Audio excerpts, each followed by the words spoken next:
오늘은 지구계와 직권의 구조에 대해서 배워보겠습니다. 일단 계라는 것은 커다란 전체 안에서 서로 영향을 주고받는 구성 요소들의 집합이다 라고 나오죠. 그래서 계의 예시로는 생태계, 소화계, 태양계 이런 것들이 있어요. 그리고 지금 배울 지구계가 있죠. 지구를 이루면서 서로 영향을 주고받는 구성 요소들의 집합이 바로 지구계다. 그럼 이제 이 지구계의 구성 요소에는 어떤 것들이 있는지 볼게요. 일단 처음으로 직권이 있어요. 직권은 암석과 토양으로 이루어진 지구의 표면과 지구 내부를 통틀어서 말하는 거예요.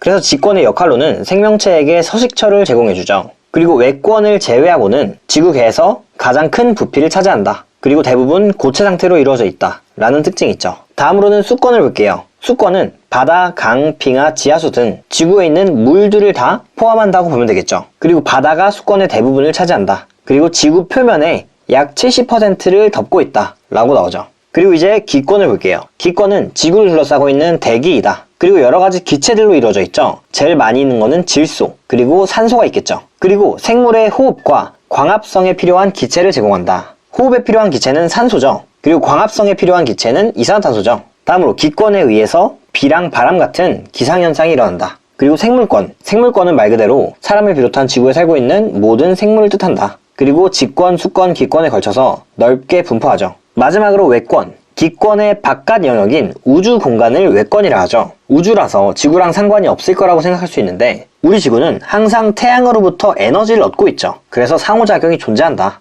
태양 말고도 이제 달, 행성 등의 천체를 포함하는 게 바로 외권이다. 다음 페이지로 넘어갈게요.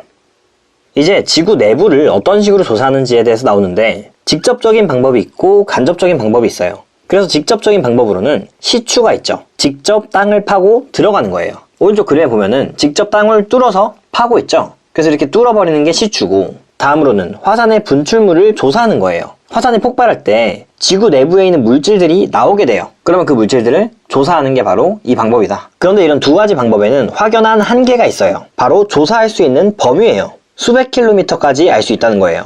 땅을 무한정 팔 수는 없으니까 지구 안쪽에 있는 물질들은 모르는 거죠. 그래서 이제 밑에 간접적인 방법들을 사용하는 거예요. 대표적으로 이제 지진파 분석이 있어요. 지진 발생 시에 지구 내부를 통과해서 지표에 전달된 지진파를 분석하는 거예요. 그리고 이 방법이 가장 효과적인 방법이에요. 왜냐면 지진파는 일단 모든 방향으로 다 전달이 돼요. 그리고 통과하는 물질에 따라서 속도가 계속 변화해요. 그리고 다음으로 운석 연구를 볼게요. 지구에 날아오는 운석을 통해서도 지구 내부 물질에 대한 정보를 알 수가 있어요. 지구와 비슷한 시기에 만들어진 운석들이 많으니까 이런 운석들을 연구함으로써 지구 내부 물질을 간접적으로 조사할 수도 있다. 다음 페이지로 넘어갈게요.